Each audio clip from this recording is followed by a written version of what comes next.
শোনাই, আমরা তোমাদেরকে সান্ত্বনার বাণী শোনাবো।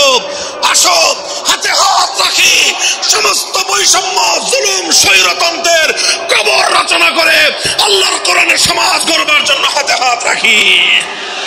যদি ইনসাফ কায়েম না করা যায়, ইসলাম অনুসরণ করা যায় না। যদি বেইনসাফের বিরুদ্ধে লড়াই না করতে পারো, মিথ্যে মুসলমানিত্বের দাবি ত্যাগ করো। তুমি যদি ইনসাফের জন্য যুদ্ধ করতে না পারো, তুমি যদি বৈষম্যের বিরুদ্ধে লড়াই করার হিম্মত না রাখো, মুসলমানের মিথ্যা দাবি করা ভণ্ডামি ছাড়া কিছুই নয়। আর সর্বোপরি যদি একটি বৈষম্যহীন সমাজ গড়বার জন্য শাহাদাতের রক্ত দিতে হয়, আবু সাঈদের মতো বৈষম্যের বিরুদ্ধে বুক পেতে দিয়ে জীবন দেওয়ার জন্য শপথ নিতে হবে। কোরআনে পাকের এক একটা আয়াত, কোরআনের এক একটা বিধান আল্লাহর জমিনে বাস্তবায়ন করার জন্য আমাদের জীবন যৌবনের বাজি লাগায় দিতে হবে, বাজি লাগায় দিতে হবে ইনশাআল্লাহ। ইনসাফ কায়েম করতে গিয়ে ছুরি যদি নিজের সন্তানের হাতের উপর দিয়ে যায়, সে হাত স্তব্ধ হয়ে যাবে না, সে হাত থমকে দাঁড়াতে পারবে না। যেখান দিয়ে ইনসাফ যাবে সেখান দিয়ে ইনসাফকে চালিয়ে দিতে হবে। এই সমাজ, এই জমিন এখন বিপ্লবী চায়। সে বিপ্লব আব্রাহাম লিঙ্কনের আদর্শের বিপ্লব নয়, সে বিপ্লব কার্ল মার্কস, মাও সেতুং আর লেনিনদের বিপ্লব নয়। বাংলার মাটি আরেকটা বিপ্লব দেখতে চায়। সে বিপ্লব হবে আল কোরআনের বিপ্লব, সে বিপ্লব হবে ইসলামী সমাজ গঠনের বিপ্লব। সেই বিপ্লবের জন্য 2000 যুবক নয়, যদি 2 লক্ষ যুবকের তাজা বুকের শাহাদাতের রক্তের প্রয়োজন হয়, সে রক্ত দেওয়ার জন্য শহীদ ঈদগাহে কারা কারা জমায়েত হবে, কারা কারা জমায়েত হবে। এটা শুধু কথার কথা না, শপথ। এটা কথার কথা না, শপথ। এটা অঙ্গীকার। কার সাথে? কার সাথে? যেই অপরাধ করে মন্ত্রী দুলাভাই ছাড়া পেয়েছে, যেই অপরাধ করার পরে এমপির সালার শাস্তি হয় নাই, যেই অপরাধ করার পরে শিল্পপতির বিচার হয় নাই, যেই অপরাধ করার কারণে রাজনৈতিক নেতার কোনো বিচার হয় নাই, একই অপরাধ দুর্বল, গরিব, অসহায় মানুষ করার পরে তার উপর আইনের শাসন 100 ভাগের জায়গায় 200 ভাগ বাস্তবায়ন করা হয়। আল্লাহ নবী বলেছেন, পৃথিবীতে ইসলাম এসেছে শুধুমাত্র ইবাদত, নামাজ, রোজার, হজ, যাকাতের বিধান বাস্তবায়নের জন্য নয়। ইসলাম দুনিয়াতে আগমন করেছে, তার আগমনের অন্যতম উদ্দেশ্য হলো সমস্ত বৈষম্য দূর করে, জুলুম আর বেইনসাফি দূর করে বিশ্ব সভ্যতায় ন্যায় এবং ইনসাফ কায়েম করা।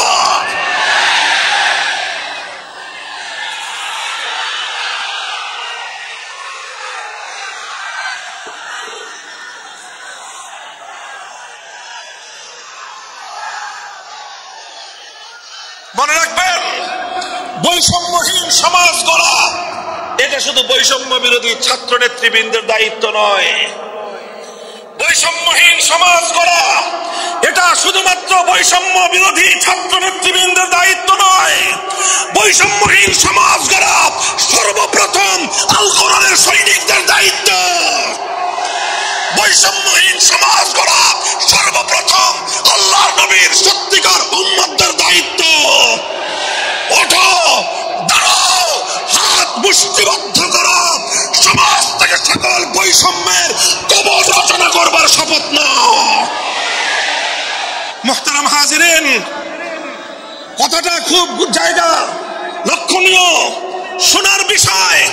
যারা একটা বৈষম্যহীন সমাজ দেখতে চাও, যারা জুলুম এবং অত্যাচারে অতিষ্ঠ হয়ে গিয়েছো, যাদের জীবনকে এই ধরনের অন্যায়, অবিচার, জুলুম, শোষণ, স্বৈরতন্ত্র যাদের অন্তর হৃদয়কে জ্বালিয়ে পুড়িয়ে ছারখার করে দিয়েছে, হে হতাশাগ্রস্ত জাতি, আসল কোরআনের কাছে আমরা তোমাদেরকে মুক্তির বার্তা শোনাই, আমরা তোমাদেরকে সান্ত্বনার বাণী শোনাবো। আসো হাতে হাত রাখি, সমস্ত বৈষম্য, জুলুম, স্বৈরতন্ত্রের কবর রচনা করে আল্লাহর কোরআনের সমাজ গড়বার জন্য হাতে হাত রাখি। দেখেন, আল্লাহ পাক রব্বুল আলামিন যুগে যুগে যত নবী রাসূল প্রেরণ করেছেন, যুগে যুগে যত আসমানি কিতাব আল্লাহর পক্ষ থেকে অবতীর্ণ হয়েছে, কেন হয়েছে? শুধুমাত্র মুসল্লিদের সমাজ গড়বার জন্য নয়, শুধুমাত্র রোজাদার সমাজ গড়ার জন্য নয়। অবশ্যই কোরআন এবং কিতাব নাজিল হয়েছে নামাজের জন্য, অবশ্যই কোরআন এবং কিতাব নাজিল হয়েছে রোজা, হজ, যাকাত সহ আল্লাহ পাকের যাবতীয় বিধান সমাজে বাস্তবায়ন করার জন্য। তবে একমাত্র এটাই উদ্দেশ্য নয়, বরং সমস্ত কিতাব, সমস্ত নবী রাসূল দুনিয়াতে আগমন করার অন্যতম একটা মৌলিক লক্ষ্য। কোরআনে পাকের সূরাতুল হাদীদ থেকে তেলাওয়াত করেন, অর্থ বুঝেন, মর্ম বোঝার চেষ্টা করেন। লাকাদ আরসালনা রুসুলানা বিল বায়িনাতি ওয়াল হুদা ওয়া আনজালনা মাআহুমুল কিতাবা ওয়াল মিজান লিয়াকুমান নাসু বিল কিসত। আল্লাহ কোরআন বলছে যে আমি নবী রাসূল পাঠিয়েছি, আসমান থেকে যুগে যুগে কিতাব নাজিল করেছি। এই সব কিছুর অন্যতম একটা উদ্দেশ্য হলো লিয়াকুমান নাসু বিল কিসতি। কোরআন নাজিলের উদ্দেশ্য, নবী প্রেরণের উদ্দেশ্য, শরীয়ত প্রেরণের উদ্দেশ্য, ধর্ম প্রেরণের উদ্দেশ্য হলো, অন্যতম উদ্দেশ্য হলো লিয়াকুমান নাসু বিল কিসতি।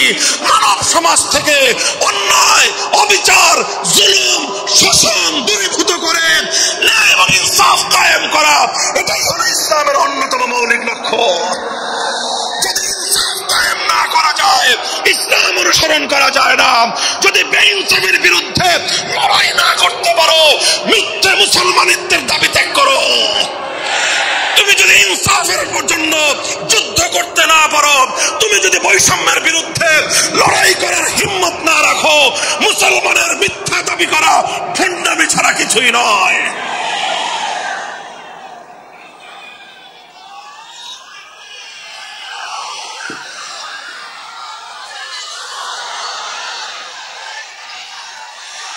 এই জন্য আমাদেরকে বুঝতে হবে, আমাদের জীবনের অন্যতম মিশন, যে জন্য আল্লাহ তার নবীদেরকে পাঠিয়েছেন, নবীদের জীবনের মিশন যা ছিল, নবীর উত্তরাধিকারী, নবীর অনুসারীদের জীবনের মিশনও সেটাই হবে। বলেন কথা ঠিক না বেঠিক? যে পথে গিয়েছে নবীদের জীবন, সে পথে যাবে আমাদের জীবন। যেটা ছিল নবীদের ভীষণ, সেটাই হবে আমাদের ভীষণ। যদি এটাই হয় সত্য কথা, এটাই যদি হয় শপথ, তবে বৈষম্যহীন সমাজ গড়বার জন্য যা করতে হয় তাই করা আমার আর তোমার জিম্মাদারি।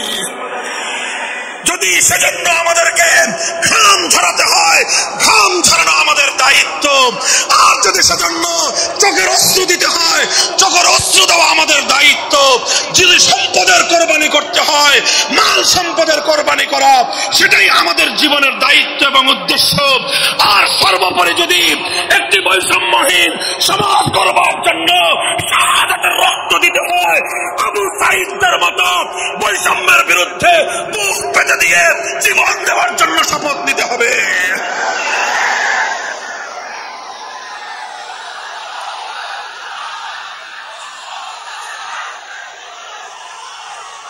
এই প্রস্তুত থাকবেন তো ইনশাআল্লাহ? আল্লাহর নবী বললেন এই বৈষম্য চলবে না, এই বৈষম্য জাহিলিয়াত, এই বৈষম্য মূর্খতা। সমাজের মধ্যে নিজের দলের লোক অন্যায় করলে পাগার পার, বিরোধী দলের লোক অন্যায় করলে আইনের শাসনে 100 ভাগের জায়গায় 200 ভাগ। নিজেরা অপরাধ করলে সেই অপরাধীকে ছাড়িয়ে নেওয়ার জন্য সমস্ত আয়োজন।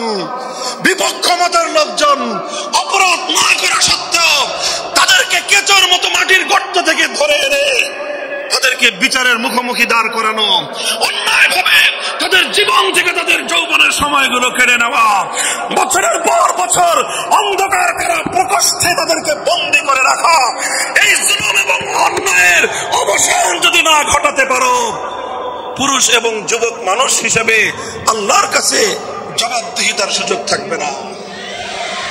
কাজেই তাফসীরুল কোরআন শুধুমাত্র কোরআনের তেলাওয়াতের জন্য নয়, তাফসীরুল কোরআন শুধু আল্লাহর কোরআনের মর্ম বোঝানোর জন্য নয়। আল্লাহর কোরআন তেলাওয়াত করতে হবে, মর্ম বুঝতে হবে, আর তালিমে হিকমতের কর্মসূচির অধীনে কোরআনে পাকের এক একটা আয়াত, কোরআনের এক একটা বিধান আল্লাহ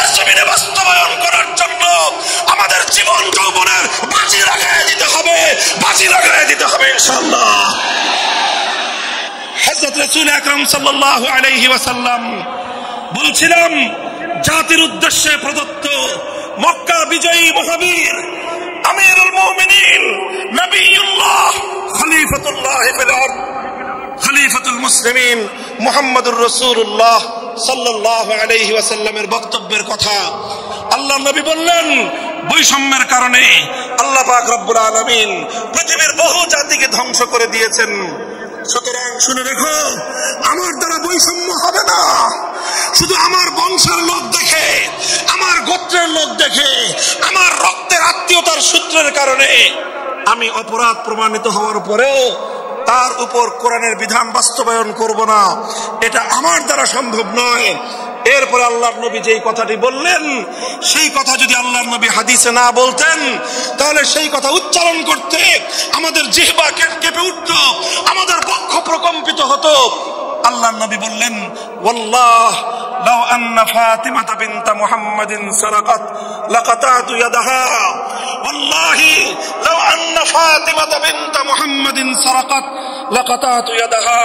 শুধু আমার দাদির গোত্র, আমার বংশের ফাতেমা নাম্নী মহিলা নয়, আজ যদি আমি মুহাম্মদুর রাসূলুল্লাহর কলিজার টুকরা মেয়ে, আমার জীবনের সবচেয়ে আদরের সন্তান ফাতেমা যদি আজকে চুরি করে ধরা পড়তো, আমি আল্লাহর শপথ করে বলি, আমি তার হাত কেটে দিতে এতটুকু দ্বিধা করতাম না।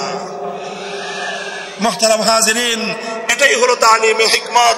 আল্লাহর কোরআনের বিধান বাস্তবায়ন করতে গিয়ে ছুরি যদি নিজের সন্তানের গলার উপর দিয়ে যায়, ইব্রাহিম খলিলুল্লাহর মতো ছুরি চালায় দিতে দ্বিধা করা যাবে না। যদি ইনসাফ কায়েম করতে গিয়ে ছুরি যদি নিজের সন্তানের হাতের উপর দিয়ে যায়, সে হাত স্তব্ধ হয়ে যাবে না, সে হাত থমকে দাঁড়াতে পারবে না। যেখান দিয়ে ইনসাফ যাবে, সেখান দিয়ে ইনসাফকে চালিয়ে দিতে হবে। রাসূল আকরাম সাল্লাল্লাহু আলাইহি ওয়াসাল্লাম ঘোষণা করলেন, আল্লাহ আয়াত নাযিল হলো, ইয়া আইয়ুহাল্লাযীনা আমানুত্তাকুল্লাহ ওয়া যারু মা বাকিয়া মিনার রিবা ইন কুনতুম মুমিনিন। হে মুমিনগণ, সুদকে তোমরা পরিহার করো যদি ঈমানদার হয়ে থাকো।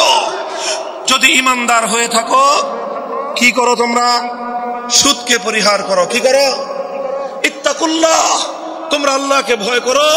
ওয়াজারু মা বাকিয়া মিনার রিবা, সুদের যা অবশিষ্ট আছে এই সব কিছু তোমরা পরিহার করো।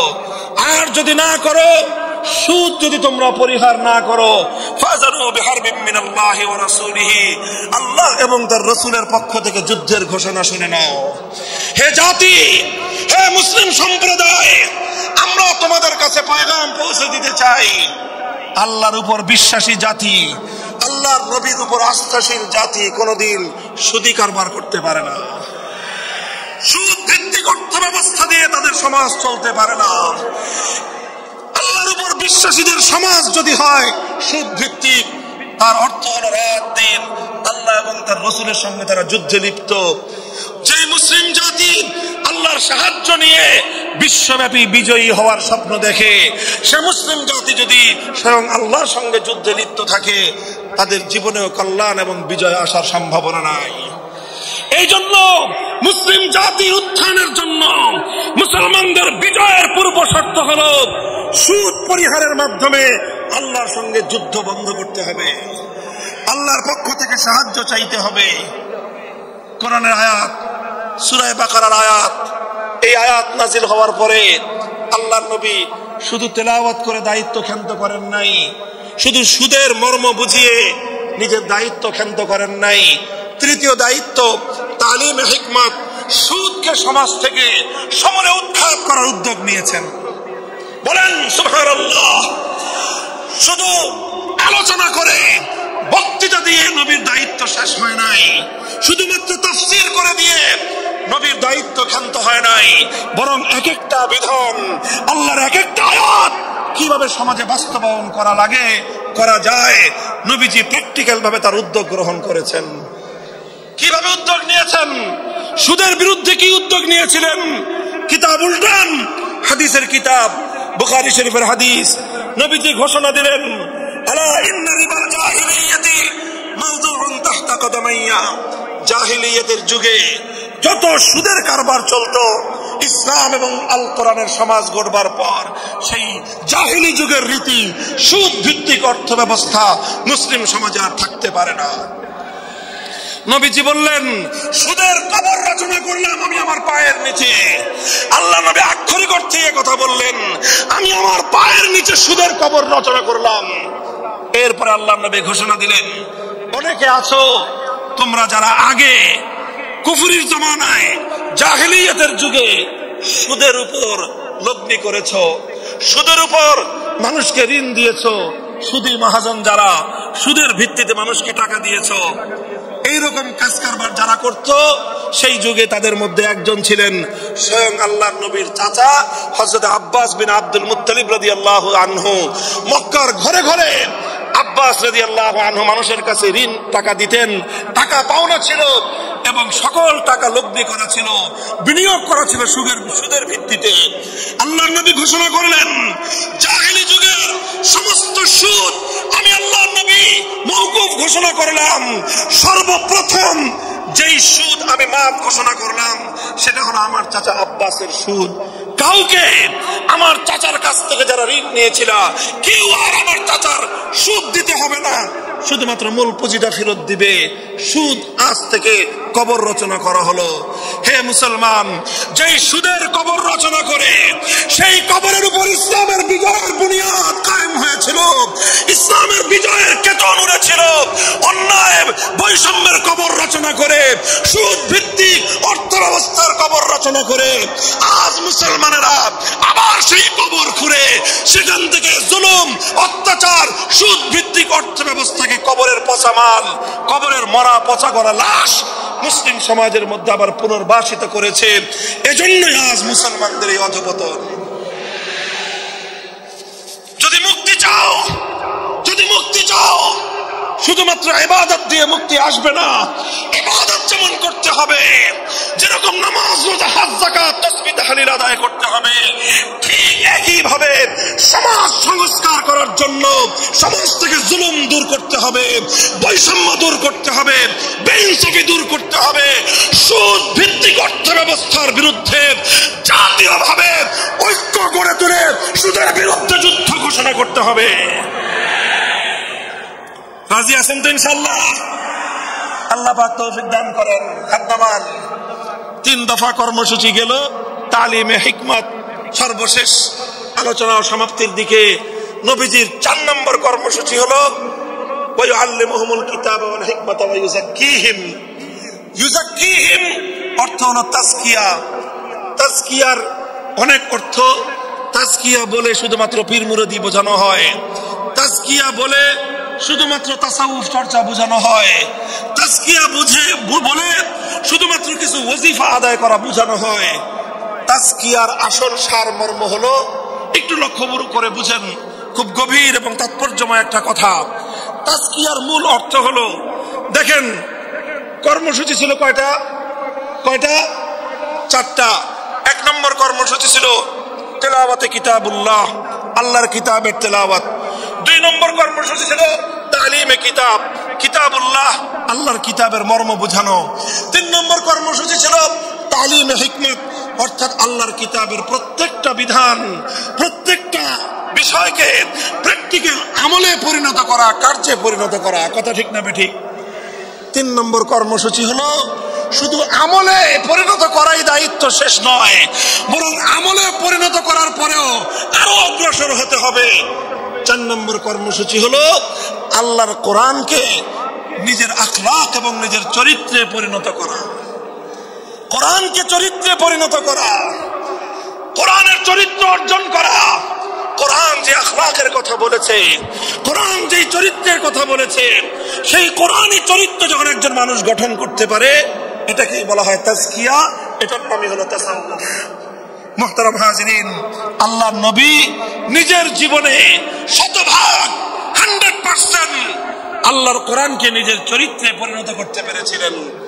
এই জন্য যদি কেউ জিজ্ঞাসা করে আল্লাহর নবীর সিরাত কি, নবীর জীবনীটা কি, বলেন তো সবচেয়ে সংক্ষিপ্ত অথচ সবচেয়ে পূর্ণাঙ্গ জবাব হলো, কি বললাম? সবচেয়ে সংক্ষিপ্ত অথচ সবচেয়ে পূর্ণাঙ্গ। নবীর জীবন সম্পর্কে সবচেয়ে সংক্ষিপ্ত এবং সবচেয়ে পূর্ণাঙ্গ বর্ণনা হলো কানা খুলুকুহু আল কোরআন, আমার নবীর চরিত্র ছিল কোরআন। কোরআন যা বলেছে নবীর চরিত্রে সেটা বাস্তবায়িত হয়েছে, নবীর আখলাকে সেটা বাস্তবায়িত হয়েছে। নবীজির কথাবার্তা, নবীজির উঠা বসা, নবীজির আচার ব্যবহার, নবীজির প্রত্যেকটা অ্যাক্টিভিটি, এমনকি চিন্তা চেতনা সব যখন আল্লাহর কোরআন অনুযায়ী তৈরি হয় তখন সেটাকেই বলা হয় তাজকিয়া। আর এটাই হলো কোরআনকে কেন্দ্র করে চতুর্থ কর্মসূচি। মুহতারাম হাজিরিন, আমি আমার আলোচনা এবার সমাপ্তির দিকে টেনে নিয়ে যাই। আসুন আমরা আল্লাহর কোরআনকে সেন্টারে রেখে একটা সমাজ বিনির্মাণের চেষ্টা করি। সেই সমাজ বিনির্মাণের জন্য প্রথম কাজ, ঘরে ঘরে কানে কানে কোরআনের তেলাওয়াতের আওয়াজ পৌঁছে দেই। 2 নম্বর, প্রতিটি মুসলমানের কাছে কোরআনের মর্ম বোঝানোর চেষ্টা পৌঁছে দেই। 3 নম্বর হলো কোরআনের প্রত্যেকটা বিধান সমাজে, ব্যক্তিগত জীবনে, পরিবার জীবনে, সমাজে, রাষ্ট্র জীবনে বাস্তবায়ন করার উদ্যোগ নেই। চতুর্থ কর্মসূচি হলো আল্লাহর কোরআনকে নিজের আখলাক, নিজের চরিত্রে রূপান্তরিত করার জন্য সর্বাত্মক চেষ্টা চালাই। ইনশাআল্লাহ রাজি আছি তো? ইনশাআল্লাহ রাজি আছেন তো? আল্লাহর কোরআন শুধুমাত্র তেলাওয়াত নয়, শুধুমাত্র তাফসীর আর ব্যাখ্যা নয়, এই কোরআনকে বাস্তবে পরিণত করবার জন্য মুসলমানরা যদি উদ্যোগ গ্রহণ করে, আগামীর বিশ্ব হবে ইসলামের বিশ্ব, আগামীর বিশ্ব হবে আল কোরআনের বিশ্ব ইনশাআল্লাহ। আল্লাহ পাক কবুল করুন, তৌফিক দান করেন। 3 দিন ব্যাপী আজিমুস শান তাফসীরুল কোরআন মাহফিলের এই আয়োজন সার্থক হোক। ইসলামী সমাজ গঠনের জন্য এখান থেকে মানুষ কোনো প্রেরণা নিয়ে ঘরে ফেরত, ঘরে ঘরে কোরআনের আলো, ঘরে ঘরে কোরআনের তেলাওয়াত, কোরআনের তালিম এবং কোরআনের হিকমতের আমল শুরু হোক। আল্লাহ আমাদের সকলকে গ্রহণ করুন, তৌফিক দান করেন। ওয়া আখিরু দাওয়ানা আলহামদুলিল্লাহি রাব্বিল আলামিন। সুবহানাল্লাহি ওয়া বিহামদিহি, সুবহানাকাল্লাহুম্মা বিহামদিক, আশহাদু আল্লা ইলাহা ইল্লা আনতা আস্তাগফিরুকা ওয়া আতুবু ইলাইক।